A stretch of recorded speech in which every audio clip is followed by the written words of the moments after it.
Hello dear students, welcome in Nimit pharma classes.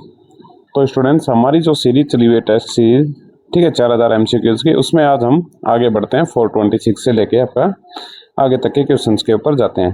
ठीक है, जैसा कि मैं आपको ये दिखा पा रहा हूँ पीडीएफ, तो इसमें आपके 1 से 25 थे, और ये जो आपको व्हाट्सएप ग्रुप में आपको शाम को जैसे ही आपकी क्लास अपलोड होगी तो उसके बाद मैं ये आपको बता दूंगा। ठीक है, आपके ग्रुप में डाल दूंगा। तो आज का हमारा क्वेश्चन रहने वाला है क्वेश्चन नंबर 426 से लेके, which membrane filters pore size is commonly use for sterilisation of pharmaceutical solutions. Pharmaceutical जो घोल के, ठीक है, स्टरलाइजेशन के लिए सामान्यतः किस पोर साइज की मेम्ब्रेन फिल्टर यूज की जाती है? तो इसमें आ जाएगा आपका 0.045। ठीक है, ऑप्शन नंबर मतलब सी और बी। जैसे सी और बी, तो किस साइज की होती है वो आपकी पोर साइज 0.02 माइक्रोमीटर से लेकर 0.045 माइक्रोमीटर तक होती है। तो इसमें आपका ऑप्शन दिया हुआ है, इसमें आपका ऑप्शन नंबर सी। तो 0.022 माइक्रोमीटर से आपकी ये कहाँ तक की होती है? आपकी 0.45 माइक्रोमीटर तक होती है स्टूडेंट्स। ठीक है, तो याद रखना है। तो आपका ऑप्शन नंबर सी इसका आंसर हो जाएगा। ठीक है स्टूडेंट्स, आपको जो भी डाउट आता है ना, जो भी आपको डाउट आता है, कल के क्वेश्चंस में एक डाउट आया स्टूडेंट्स को, काफ़ी स्टूडेंट्स को डाउट आया। ठीक है, मैं उसको अप्रिशिएट करता हूँ स्टूडेंट्स। अगर स्टूडेंट इतना ध्यान से पढ़ रहा है ना, तो उसको फार्मासिस्ट, गवर्नमेंट फार्मासिस्ट बनने से अब कोई नहीं रोक सकता।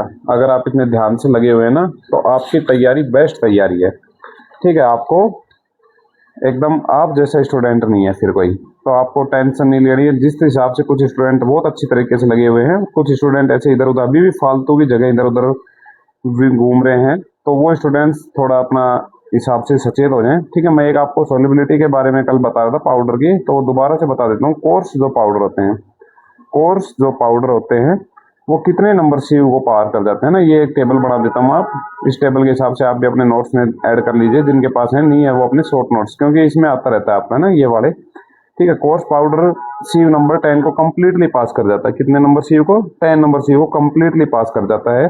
बट अगर हम देखें तो कौन सी सीयू को पार नहीं कर पाता? 44 नंबर सीयू को कंप्लीटली पार नहीं कर पाता। लगभग उसका 40% हिस्सा पास हो जाता है, बाकी पार नहीं कर पाता। तो हम जो सीयू कंप्लीटली पार कर जाता है उसके बारे में बताता हूँ। कंफ्यूजन यही स्टूडेंट्स को आया है। ठीक है, उसके बाद मॉडरेटली, मॉडरेटली जो कोर्स पाउडर आपका कौन सा? पहला है कोर्स पाउडर, दूसरा है मॉडरेटली कोर्स पाउडर। ठीक है, मॉडरेटली कोर्स पाउडर जो है, इसमें क्या है आपका 22 नंबर सीयू को कंप्लीटली पास कर जाएगा, बाकी सीयू को पार नहीं कर पाएगा। थर्ड क्वेश्चन है आपका, मतलब थर्ड जो इसका है, मॉडरेटली फाइन पाउडर। ठीक है, अगर ऊपर जो मैंने आपको एमसीक्यू कराया उसमें अगर कुछ भी कंफ्यूजन है ना, कोई आपको लग रहा है कि मैंने ऑप्शन गलत बता दिया, गलत टिक करवा दिया, तो उसको इसके हिसाब से जो मैं अभी टेबल बना रहा हूँ इस हिसाब से उसको आप करेक्ट मानेंगे, ना कि जो पहले मैंने बताया उस हिसाब से। इस टेबल को आप करेक्ट मानेंगे। ठीक है, ऑप्शन नंबर 4 आपका, मतलब इसमें 4 नंबर अगर फाइन पाउडर है तो वो कितने नंबर सी को कंप्लीटली पार कर रहा है? स्टूडेंट कंप्लीटली, मैं बार बार बोल रहा हूँ, कंप्लीटली पार। उस क्वेश्चन को पढ़ लेना है ना। कुछ स्टूडेंट्स कमेंट में देख रहे थे, तो स्टूडेंट्स मैं आपको बता दूं कि कंप्लीटली पार कर रहा है इस सीयू को। कंप्लीट दोबारा लिख देता हूं मैं ना, कंप्लीटली सीयू को पार कर पा रहा है वो। ओके, क्वेश्चन मतलब इसका 5 आ जाएगा। फाइन के बाद वेरी फाइन पाउडर। तो वेरी फाइन पाउडर किसको बोलेंगे? वो पाउडर जो आपको 120 नंबर सीयू को कंप्लीटली पार कर जाए, वो आपका क्या होगा? Very fine powder. ठीक है, उसके बाद माइक्रो फाइन पाउडर,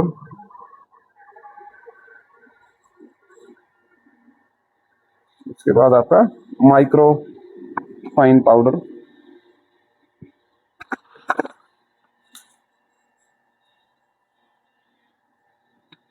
तो माइक्रो फाइन जो पाउडर्स हैं, तो ये वो पाउडर्स हैं जो आपके 350 नंबर सीयू को 90% तक पार कर जाए। कितने? 350 नंबर सीयू को 90% तक जो पार कर जाए, वो आपके क्या हो जाएंगे? Micro fine powders. ठीक है स्टूडेंट, अब ये मैंने आपको कंप्लीट बता दिया है।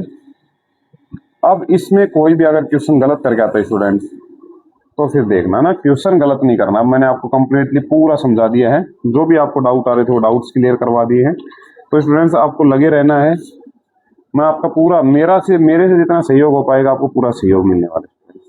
ठीक है, बाकी ये आपका फार्मास्यूटिकल मेम्ब्रेन का जो क्वेश्चन नंबर 26 है, तो इसके बारे में मैंने क्या बताया, इसकी साइज क्या होती है? 0.0, ठीक है, 0.025 से लेकर, मतलब 0.02 से लेकर 0.45 तक होती है। ठीक है, मेम्ब्रेन जो फिल्टर होती है अपनी। ठीक है, ये इसकी क्या होती है, पोर्स की जो साइज होती है ना, पोर साइज जो बताया है स्टूडेंट्स। ठीक है, ये जो 26 नंबर क्वेश्चन है, इसको दोबारा सुन लो कि जो पोर साइज की बात कर रहे हैं, मतलब पोर साइज। ठीक है, इस क्वेश्चन में ऑप्शन थोड़ा गलत बना है, वरना आपको ऑप्शन आपका आना चाहिए 0.022 माइक्रोमीटर टू 0.45 माइक्रोमीटर तक, है ना, इसके बीच में आपका स्टेलाइजेशन में यूज किया जाता है। तो अगर इससे बड़े होंगे, जैसे 0.45 से 4 आपके ज्यादा बड़े हैं, तो फिर वो स्टेलाइजेशन में काम आपका नहीं करेगा। 0.02 से लेकर 0.45 के बीच में आपका स्टेलाइजेशन में ये आपका काम करने वाला स्टूडेंट्स। ठीक है, दूसरा क्वेश्चन बनता है कि जो ये मेम्ब्रेन होती है ना, ये जो मेम्ब्रेन है ये किसकी बनी हुई होती है, ये क्वेश्चन बहुत बार पूछा हुआ है। तो ये मेम्ब्रेन आपकी बनी हुई होती है आपकी सेलुलोज एसीटेट और सेलुलोज नाइट्रेट की। यहाँ लिख देता हूँ आपको ना, याद कर लेना, ये क्वेश्चन बहुत बार आया हुआ है। ये किसकी बनी हुई होती है आपकी, cellulose acetate and cellulose nitrate. Cellulose acetate हो गया और सेलुलोज आपका नाइट्रेट हो गया। तो ये आपकी इसकी बनी हुई होती है, cellulose acetate and cellulose nitrate की बनी होती है।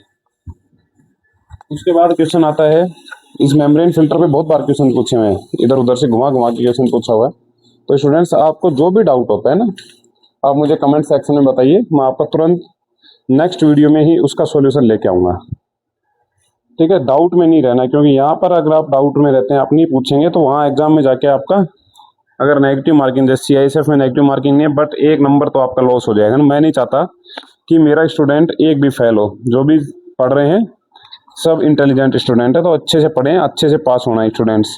ठीक है, मेरी यही आपके लिए बस भगवान से रिक्वेस्ट है कि आप अच्छे से पढ़ें, आप अच्छे से रहें। ठीक है, तो सेलुलोज आपसे ये पूछा जाए कि मेम्ब्रेन किसकी बनी, तो सेलुलोज एसीटेट और सेलुलोज नाइट्रेट की आपकी मेम्ब्रेन बनी हुई है स्टूडेंट्स।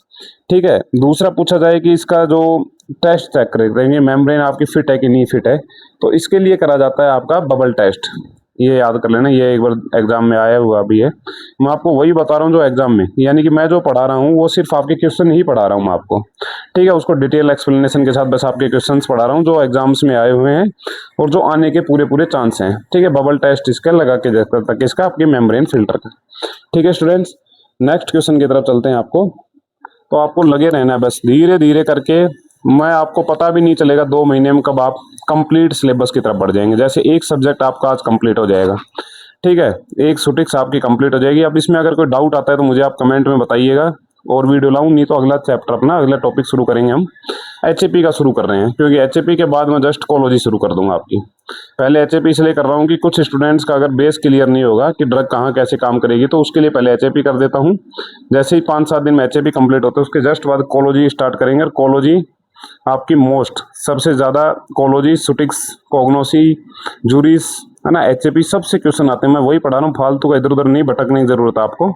ठीक है, आप इधर के MCQs देख रहे हैं, कुछ स्टूडेंट बोल रहे हैं सर इजी है। स्टूडेंट्स मैं आपको बताऊं, फार्मासिस्ट लेवल के हिसाब से, जो आपका फार्मासिस्ट का लेवल है ना, उसके हिसाब से क्वेश्चन आपके बहुत तगड़े क्वेश्चन हैं जो आपके एग्जाम्स में पूछे जाने के लायक हैं। आप पढ़ाने को तो मैं भी आपको ऐसे क्वेश्चंस पढ़ा सकता हूं जिसकी हवा ना आपको लगेगी, ठीक है, बट आपको लगेगा हाँ सर ने तो बहुत हार्ड पढ़ाया, बट ऐसा नहीं स्टूडेंट्स, आपको मैं वही पढ़ाना चाहता हूं जो आपके काम का होगा। इधर उधर आपको भटकने की कोई ज़रूरत नहीं स्टूडेंट्स। आप जिन्होंने भी सब्सक्राइब कर रखा है वो एकदम सही जगह हैं आप। ठीक है, रही बात आपके कि सर इससे काम चल जाएगा, कुछ स्टूडेंट बोलते हैं सर इससे काम चल जाएगा। देखो स्टूडेंट, अगर आपकी तैयारी है, आप पहले से अगर लंबे समय से तैयारी कर रहे हैं तो इससे काम चल जाएगा। बट जो अभी जुड़े हैं, जो नए हैं, जो अभी अपनी तैयारी को शुरू कर रहे हैं, उनके लिए मैं बताऊं, अगर आपके पास आपकी डिप्लोमा या डिग्री की जो भी किताबें हों, जी D.Pharm और B.Pharm जो आपने किया है, अगर उसकी कोई भी बुक्स वगैरह या कोई नोट्स हैं तो वो नोट्स उठाइए, ठीक है, और अपना पढ़िए, और फिर आप MCQs करेंगे तो आपको जो डाउट रहा ना आज तक, वो डाउट क्लियर हो जाएगा स्टूडेंट्स। लेकिन डाउट जब क्लियर होता है तो आप नेगेटिव की तरफ नहीं जाते हैं, नो नेगेटिव मार्किंग की तरफ बढ़ते हैं। और अगर आपको डाउट रहता है और आप कितना भी रट के जाएं तो आप नेगेटिव करने के चांसेस बढ़ते हैं स्टूडेंट्स। तो इसलिए मैं बोल रहा हूँ लगे रहिए, धीरे धीरे करके, अभी आपको पता चला होगा कि धीरे धीरे करके अपनी सुटिक्स कंप्लीट होगी। एक भी टॉपिक नहीं छोड़ा मैंने सुटिक्स में, ऐसे ही करके मैं एक भी टॉपिक नहीं छोड़ूंगा आपकी पूरी फार्मेसी के लिए। ठीक है, मैक्सिमम 2 मंथ्स में आपका कंप्लीट करवा दूंगा। आज से 2 महीना लगा लीजिए आप, जुलाई और अगस्त लास्ट तक आपका सिलेबस कंप्लीट हो जाएगा। फिर उसके बाद हम मैराथन क्लासेस टाइप के करवाएंगे जिसमें थ्योरी और MCQs का मिक्सचर लेके आएंगे। अभी भी मिक्सचर ही चला हुआ, बट उसके बाद भी कोई डाउट बचता है उसको क्लियर करने की हम पूरी कोशिश करेंगे स्टूडेंट्स। ठीक है, तो आपके लिए सबसे बेस्ट अपॉर्चुनिटी आप निमित फार्मा क्लासेस के साथ हैं ठीक है, मैं अपना पूरा एक्सपीरियंस जो मैंने ऑफलाइन क्लासेस से लिया है, ऑफलाइन क्लासेस में जो बच्चों को पढ़ाया है उसके हिसाब से, ठीक है, अभी नया ऑनलाइन स्टार्ट किया है इसलिए थोड़ा सा दिक्कत आई शुरुआत में, बट अब धीरे धीरे प्रॉब्लम्स सॉल्व होती आ रही हैं, तो आपको बेस्ट से बेस्ट चीज़ मिलने वाली है। रही बात आपके थ्योरी नोट्स की, तो स्टूडेंट्स वो क्योंकि मेरा भी थोड़ी नोट्स गायब हो गया, वरना मैं आपको पीडीएफ बना के भेज देता उसकी, क्योंकि थोड़ा इधर उधर सामान शिफ्ट करने में या ऐसे ही थोड़ा वो नोट्स गायब हो गए। ठीक है, तो इसलिए मैं कोशिश कर रहा हूँ धीरे धीरे बनाने की, क्योंकि इतना टाइम नहीं मिल पाता कि मैं प्रॉपर नोट्स टाइप करवा सकूँ या लिख सकूँ, इसलिए मैं आपको इसी बहाने एमसीक्यूज के बहाने ही आपको कंप्लीट करवाने की कोशिश कर रहा हूँ। अगर तैयार हो जाएंगे तो मैं आपको जरूर भेज दूंगा स्टूडेंट्स। ठीक है, अपनी बुक उठा लीजिए डिप्लोमा और डिग्री की, इधर उधर की फालतू की किताबें नहीं लेनी है, कुछ चैनल्स बेच रहे हैं जो भी है, देखो मैं उसके समर्थन में नहीं हूँ, बाकी आपकी इच्छाएं हैं, आपको खुद पढ़ना है।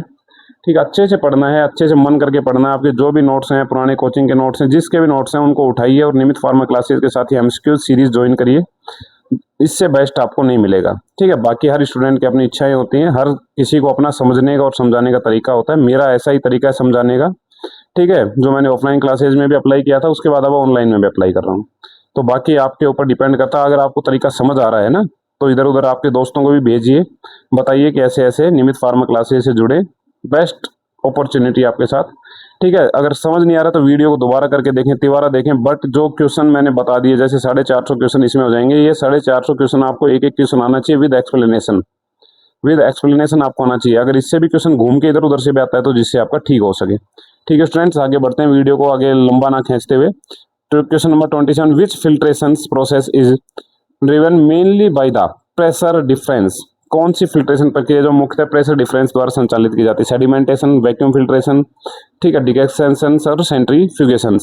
तो क्या आएगा आपका इसमें? Vacuum filtration.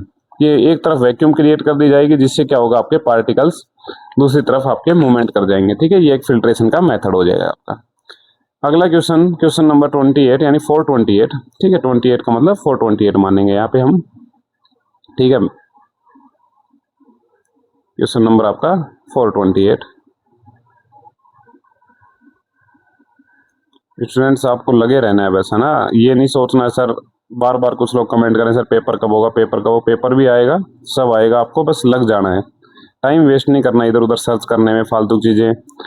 ठीक है, मैं एक CISF के लिए एक दोबारा से वीडियो डाल देता हूँ। अभी भी डाउट क्लियर नहीं हो पा रहा, पता नहीं कहाँ से लोग डाउट इतना लेके बैठे हैं, उनको लग रहा है कि वो सच बोल रहा है, वो झूठ बोल रहा है। मैं आपको सबूत के साथ बता चुका हूँ, उनके पास, कुछ लोगों के पास, मैं चलो उस वीडियो में बताता हूँ। अभी आप MCQs करिए, क्योंकि इसमें बहुत सारे स्टूडेंट्स वीडियो में। ठीक है, अगला क्वेश्चन है, which filter aid is most commonly use for the pharmaceuticals filtrations. Pharmaceuticals filtration में सबसे सामान्य फिल्टर एड कौन सा है? तो सबसे सामान्य फिल्टर एड लैक्टोज के बारे में कितनी बार बता चुका हूं आपको। ठीक है, कैवलिन के बारे में कितनी बार बताऊं, चाल के बारे में कितनी बार। किसेलगर्ग जो है वो आपका क्या होता है, फिल्टर एड के तौर पे आपको यूज किया जाता है। फिल्टर एड के तौर पे क्यों यूज किया जाता है? जैसे मान लीजिए आपका फिल्टर पेपर है, इससे आप फिल्टर कर रहे हैं कोई चीज को। ठीक है, मैं आपको समझाता हूँ फिल्टर एड होता क्या है। कुछ स्टूडेंट बोलेंगे सर ये होता क्या आखिर में। ठीक है, हमने जैसे यहाँ से आप फिल्टर कर रहे हैं, तो क्या होता है, कई बार जैसे हम फिल्टर करते जाते हैं कोई सामान को, तो यहाँ पे जो आपकी जो बड़े बड़े पार्टिकल्स थे वो यहाँ पे केक फॉर्मेशन कर लेते हैं। क्या कर लेते हैं?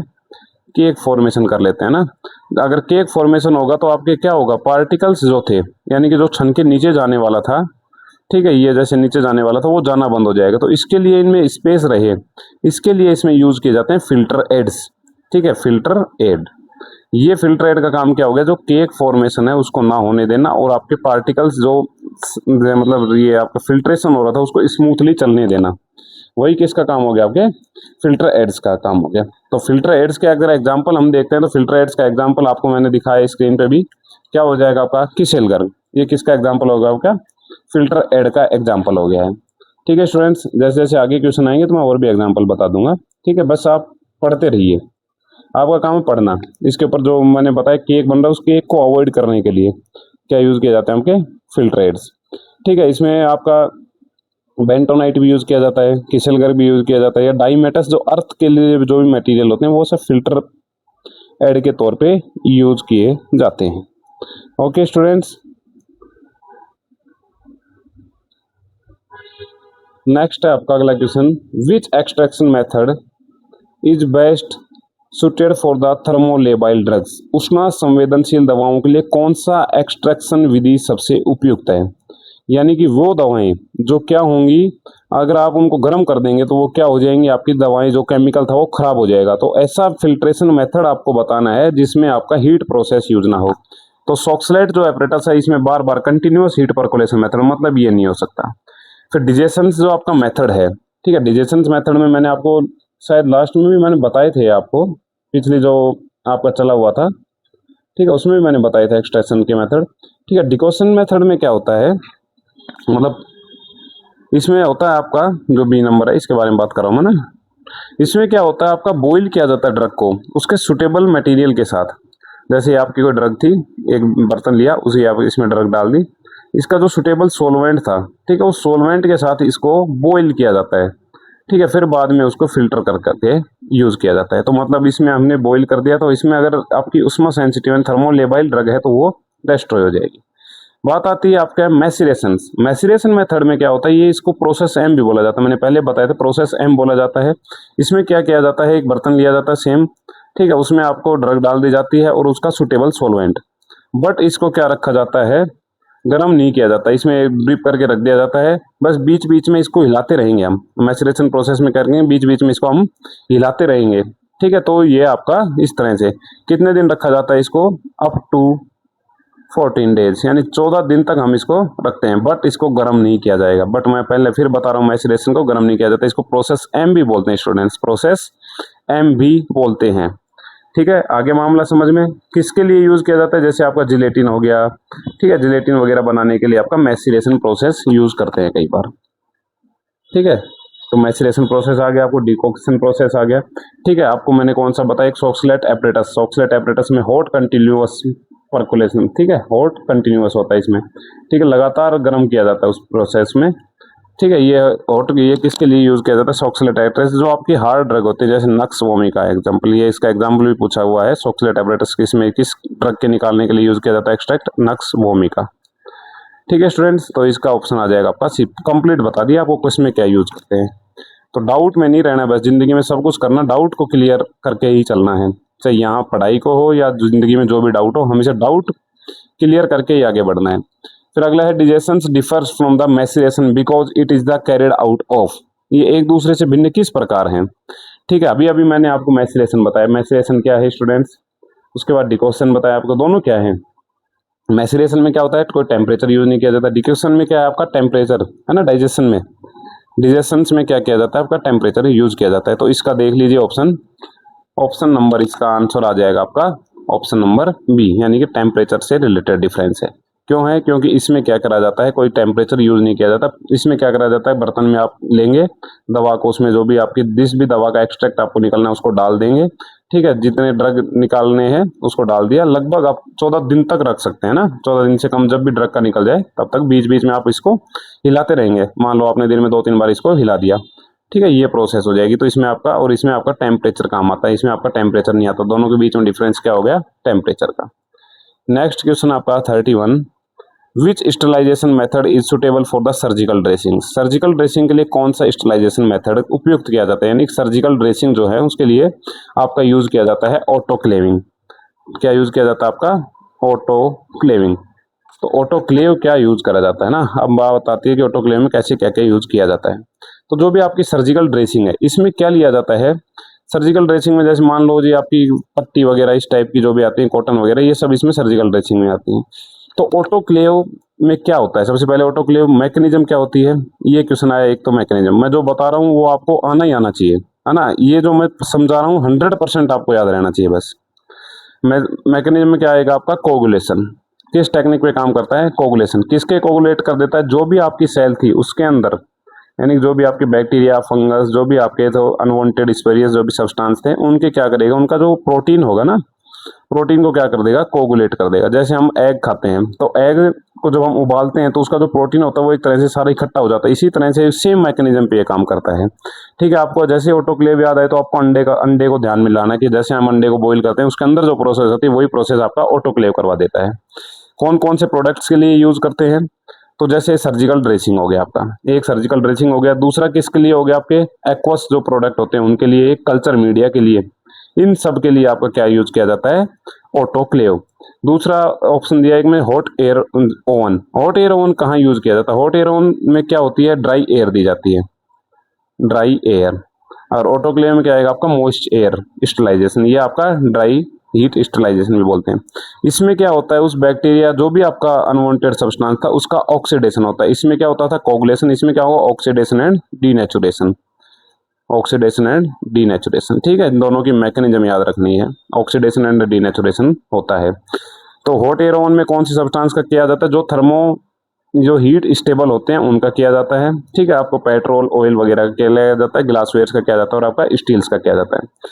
मेम्ब्रेन फिल्टर की अगर हम बात करें तो मेम्ब्रेन फिल्टर के बारे में बताया आपको, फिल्टर मीडिया 0.02 माइक्रोमीटर टू 0. ये सबसे इंपॉर्टेंट बनी किसकी होती है, 0.45 है ना, 45 नहीं 0.45 माइक्रोमीटर बनी किसकी होती है, सेलुलोज एसीटेट और सेलुलोज नाइट्रेट की बनी होती है मेम्ब्रेन।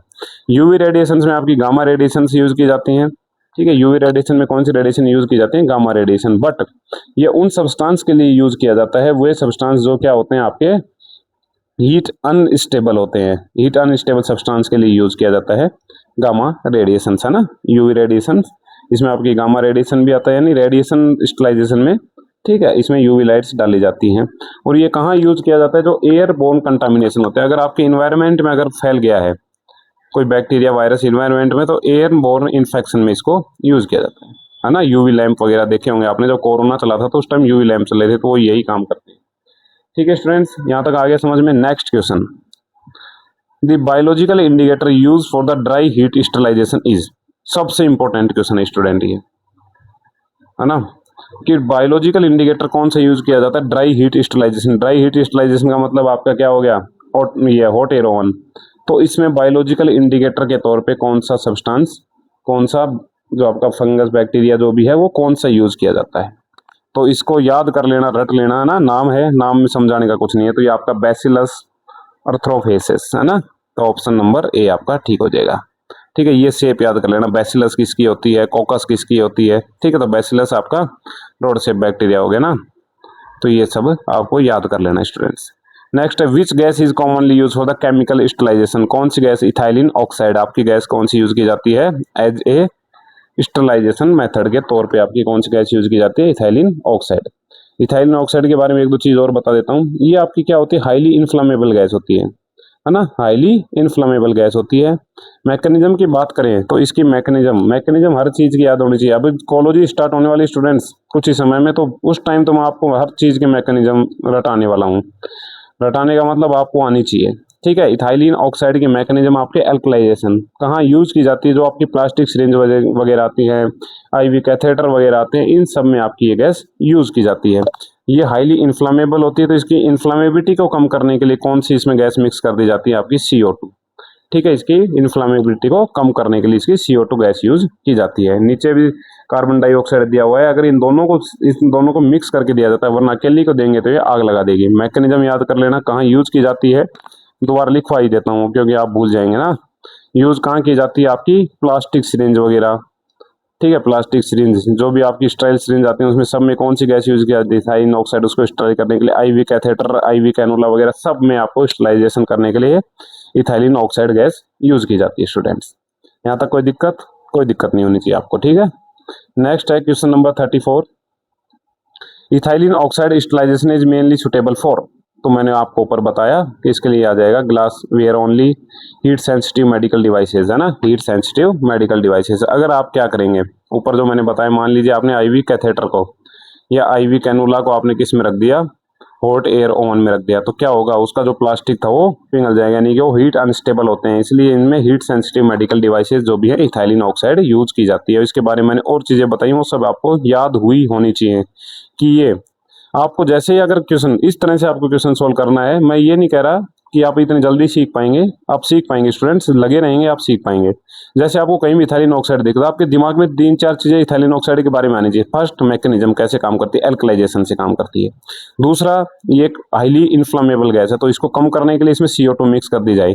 कहाँ यूज करेंगे, जो भी प्लास्टिक यानी कि हीट सेंसिटिव जो भी मेडिकल डिवाइस है सब में आप इसको यूज करेंगे। जैसे आपके उस दिमाग में तुरंत आ जानी चाहिए, कैनुला हो गया, सिरिंज हो गई, डिस्पोजेबल सिरिंज वगैरह, सब में आपका कौन यूज की जाएगी, इथाइलिन गैस। तो इस तरह से आपको पढ़ाई करनी है स्टूडेंट्स। तो अगला क्वेश्चन है which radiations is commonly use for the sterilisation of disposable syringe. आगे ना डिस्पोजेबल सिरिंज में कौन सा यूज की जाती है तो आप बताइए। तो इंफ्रारेड, गामा रेज, आपका विजिबल लाइट और आपका एक्सरे। तो एक्सरे नहीं किया जाता स्टरलाइजेशन, तो आपकी गामा रेडिएशंस मैंने ऊपर भी बताया था आपको, गामा रेडिएशंस आपका स्टरलाइजेशन में यूज की जाती है।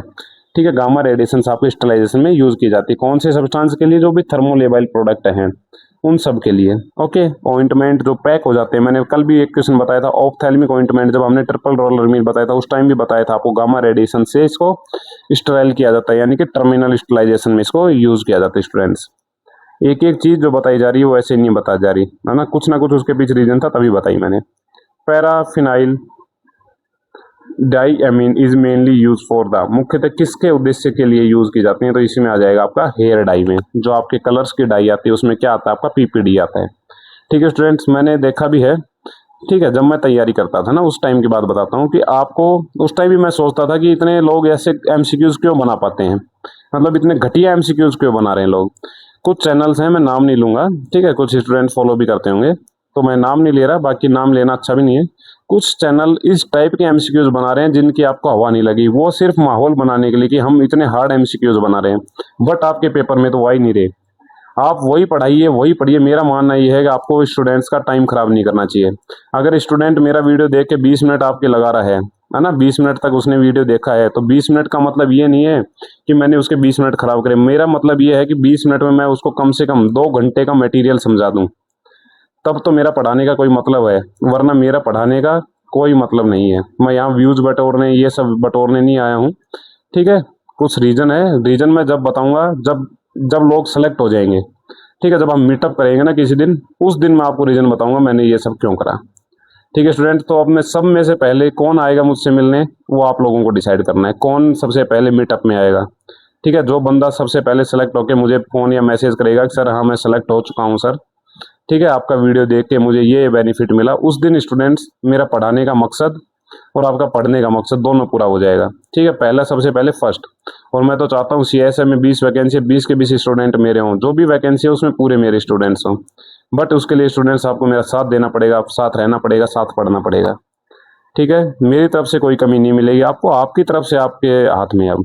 ठीक है, अगला क्वेश्चन है mouth wash mainly act by, mouth wash मुख्यतः किस प्रकार कार्य करते हैं। First, increase saliva secretion only, reduce the oral micro organism. ठीक है, whitening the tooth, whitening teeth permanently, dissolve dental enamel. Enamel को अगर डिजोल्व कर देंगे तो ये तो आपके दांतों के लिए खराब हो जाएगा। व्हाइटनिंग टीथ ना, ये इनका काम थोड़ी है, ये तो ब्लीचिंग थोड़ी करेगा, ये करेगा reducing the oral micro organism. ठीक है, इंक्रीजिंग द सलाइवा सिक्रेशन ना, तो ऑप्शन नंबर आपका बी ठीक हो जाएगा। ठीक है, अगला क्वेश्चन आपका 38। स्टूडेंट्स बस लगे रहना है, मैं भी आपका साथ दे रहा हूँ, जैसे तैसे भी टाइम निकाल रहा हूँ। ठीक है, वरना मुझे इतनी ज़रूरत भी नहीं है ना टाइम निकालने की, बट निकाल रहा हूँ कुछ रीजन की वजह से, ऐसा कोई वो नहीं है। ठीक है ना, मुझे आपसे कुछ चाहिए ऐसा कुछ, बस लगा हुआ हूँ मैं भी अपनी तरफ से मेहनत करने, आप भी अपनी तरफ से मेहनत करिए। Which ingredient is commonly use to the antiseptic in mouth wash, तो माउथ वॉश में एंटीसेप्टिक के तौर पर कौन सा केमिकल यूज किया जाता है। क्लोरहेक्सिडिन। सिंपल, जब भी मैं बता रहा हूँ एज ए फार्मासिस्ट, अगर आप कहीं भी काम कर रहे हैं तो एक बार कोई भी दवा किसी को दे रहे हैं तो उसका समझ ना आए, उसके लेबल को जरूर पढ़ लेना है ना। जो आपके एंटीसेप्टिक्स आते हैं उस पर लिखा होता है क्लोरहेक्सिडिन।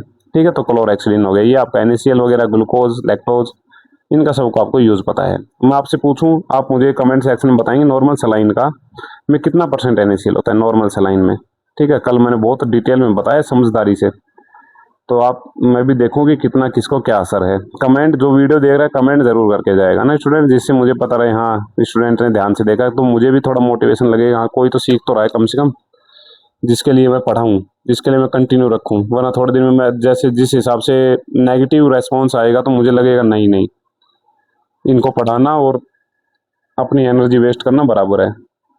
तो मुझे अगर डबल एनर्जी चाहिए तो आपको फिर मेरा साथ देना पड़ेगा। ठीक है, अगला है आपका hair remover mainly act by the breaking, तो किसको ब्रेक करते हैं आपका। फर्स्ट आपका कोलेजन बॉन्ड्स ना, केराटिन डाइसल्फाइड बॉन्ड, यस, बालों के अंदर ये होता है ना, डाइसल्फाइड बॉन्ड्स होते हैं, क्रेटीन्स के डाइसल्फाइड बॉन्ड होते हैं। अगला क्वेश्चन है peptone bond on the skin ना, हेयर रिमूवर स्किन को नहीं, आपके बालों को तो रिमूव करना है ना, तो इसलिए कैल्शियम साल्ट ना, तो क्रेटीन डाइसल्फाइड बॉन्ड। इसीलिए जब आप हेयर रिमूवर क्रीम्स जो भी लोग यूज करते हैं ना, उसको बताऊं, जब भी आप हेयर रिमूवर क्रीम यूज करते हैं तो उस टाइम एक स्मेल सी आती है ना, गंध, वो गंध किसकी वजह से आती है? आपकी इसी डाइसल्फाइड बॉन्ड के ब्रेक होने की वजह से आती है। यही डाइसल्फाइड बॉन्ड है जिसकी वजह से आपका वो स्मेल जो आती है एक, जब भी आप हेयर रिमूवर क्रीम लगाते हैं तो उस टाइम आती है। तो ये आपको याद रखना, जब भी आप हेयर की रिमूवर क्रीम यूज करेंगे तो आपको ये चीजें याद आ जानी चाहिए कि इसमें कौन से बॉन्ड हो रहा है ना, और आपके हेयर किससे बने हुए हैं? क्रेटीन से। हेयर्स को कौन सा ऑर्गन बोला जाता है? इंटीग्युमेटरी ऑर्गन बोला जाता है। एक और क्वेश्चन बता देता हूँ, हेयर्स को इंटीग्युमेटरी ऑर्गन बोला जाता है, क्रेटीन के बने हुए होते हैं, इनके अंदर डाइसल्फाइड बॉन्ड्स होते हैं क्रेटीन्स के, ठीक है, तो उन्हीं को ये करेंगे। ये एक आपका अनडिजोल्व है ना, जो डिजोल्व नहीं होता वो वाले प्रोटीन्स होते हैं क्रेटीन्स, ठीक है, याद रख लेना स्टूडेंट्स। अगला आपका 40 number question, the active ingredient commonly present in the depilatory creams is, तो डिप्लेटरी क्रीम में सामान्यतः कौन सा सक्रिय घटक होता है? Calcium thioglycolate, zinc oxide, boric acid, magnesium sulphate. तो इसमें आपका क्या होता है? कैल्शियम थायोग्लाइकोलेट डिप्लेटरी क्रीम्स में, ठीक है, कैल्शियम थायोग्लाइकोलेट होता है। स्टूडेंट्स बिल्कुल आपको जीरो से और जो आपके पेपर में आ रहा है बस वही पढ़ा रहा हूँ मैं, ठीक है, मुझे मतलब नहीं है फालतू के ड्रामों से कि मैंने माहौल बना दिया कि ये मिल गया, वो हो गया, ये हो गया, वो हो गया, ठीक है। मैं एक CISF के ऊपर भी वीडियो ला रहा हूँ, बहुत मतलब ऐसा लग रहा है कि मुझे समझना नहीं चाह रहे या लोग, या इधर उधर की बातों में आ रहे हैं बस, ठीक है। Vanishing cream is example of, ये क्वेश्चन आया हुआ है, कोल्ड क्रीम और वेनिशिंग क्रीम हर एक एग्जाम में आता रहता है, कभी वो आएगा कभी वो आएगा, दोनों में से, ठीक है। वेनिशिंग क्रीम किस प्रकार का इमल्सन है? तो वेनिशिंग क्रीम आपका है ऑयल इन वाटर, है option oil in water, oil in water, ठीक है, ऑयल इन वाटर यानी O/W। W आपका कौन सी फेज है? कंटिन्यूअस फेज, और O क्या आपकी डिस्पर्सन फेज। तो ये कमेंट सेक्शन में मुझे ये बताना कि वेनिशिंग क्रीम कौन से मौसम में लगाएंगे आप, गर्मियों में या सर्दियों में, ठीक है। Cold cream is classified as just उल्टा O/W, मतलब W/O है option, W/O, option number B W/O। ये क्वेश्चन हर दूसरे एग्जाम में आता है, एक एग्जाम छोड़ के एक में आया ही मिलेगा आपको, कोल्ड क्रीम और वेनिशिंग क्रीम। तो आप मुझे कोल्ड क्रीम और वेनिशिंग क्रीम दोनों बताएंगे कौन से मौसम में यूज की जाती है, ठीक है स्टूडेंट्स।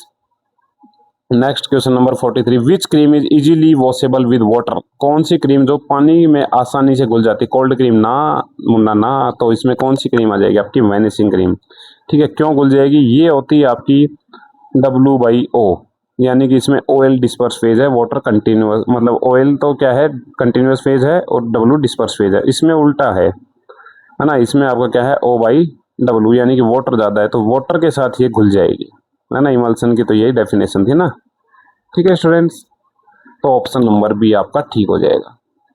अगर अब भी आपकी नॉलेज नहीं बढ़ रही है ना, तो फिर तो बस, ये hermetically sealed containers is intended to, कल मैंने एक अम्बर ग्लास कंटेनर के बारे में क्वेश्चन पूछा था, उसका शायद एक स्टूडेंट ने कमेंट में डाला, बाकियों ने तो बस उसको इग्नोर कर दिया जैसे कि कुछ था ही नहीं हो। स्टूडेंट्स ये सब आपके लिए है, मेरा कोई फायदा नहीं है, मुझे जो जॉब लगना था वो मैं लग चुका हूँ ना, मुझे जो जॉब लगना था वो मैं लग गया हूँ, ठीक है, मुझे जिसमें करना पसंद था वहाँ मैं लग गया हूँ, ठीक है। मुझे फौज की नौकरी करनी थी वो मैंने कर ली, बट कुछ ऐसा हुआ जिसकी वजह से मुझे दूसरा ऑप्शन सोचना मजबूरी हो गया मेरा, इसलिए मुझे जो भी आपका AMCRE था, जो लास्ट AMCRE, उसके थ्रू मैं दोबारा से अपनी दूसरी नौकरी पकड़ चुका हूँ। तो ऐसा मुझे कुछ नहीं है, आपके लिए है, बाकी आपकी इच्छाएं हैं। ये hermetically sealed container is intended to, तो इसका मुख्य उद्देश्य क्या है? अलाउ एयर एंटर ना, prevent entry to of air and micro, yes ये बात ठीक है ना, यही तो मतलब है हर्मेटिकली सील्ड कंटेनर्स का, ये थोड़ी अलग कंटेनर अलाउ कर देंगे ना। प्रोटेक्ट ओनली फ्रॉम मॉइस्चर ना, रिड्यूस द प्रोडक्ट वेट ना, तो ये option number B, prevent and entry of air and micro organism. अगला है which containers provides maximum protection against light, light के अगेंस्ट कौन से बताए थे मैंने आपको? अंबर ग्लास कंटेनर्स, ठीक है। अंबर ग्लास कंटेनर के बारे में कल भी पूछा था, इनका जो आपका अंबर कलर होता है वो कौन से केमिकल की वजह से होता है? अभी तक मुझे किसी स्टूडेंट ने नहीं बताया, देखता हूँ आज भी मुझे कमेंट सेक्शन में बताना अगर पता है तो, ठीक है। नेक्स्ट क्वेश्चन है well close container primarily protect the content from, तो वेल क्लोज कंटेनर किसके लिए? Atmospheric contamination, high temperature only, high pressure only, या सनलाइट ओनली, तो इसमें आ जाएगा आपका एटमॉस्फेरिक कंटामिनेशन के लिए प्रोटेक्शन करते हैं एयर टाइट कंटेनर्स, कि बाहर से कोई भी सब्सटेंस उसके अंदर ना जाए, उसको खराब ना करे, नेक्स्ट क्वेश्चन है a tight container is design to protect against dust moisture vapours light only heat only radiations only. तो फर्स्ट ऑप्शन हो जाएगा डस्ट मॉइस्चर एंड वेपर्स। ठीक है स्टूडेंट्स, अगला क्वेश्चन है which container is specially design to prevent child access. बच्चों द्वारा आसानी से न खोले जाने वाले कंटेनर्स को क्या कहेंगे? Well close containers, child resistance container, tight container और मल्टी डोज कंटेनर्स। ठीक है, तो इसमें आ जाएंगे आपके चाइल्ड रेजिस्टेंस कंटेनर्स।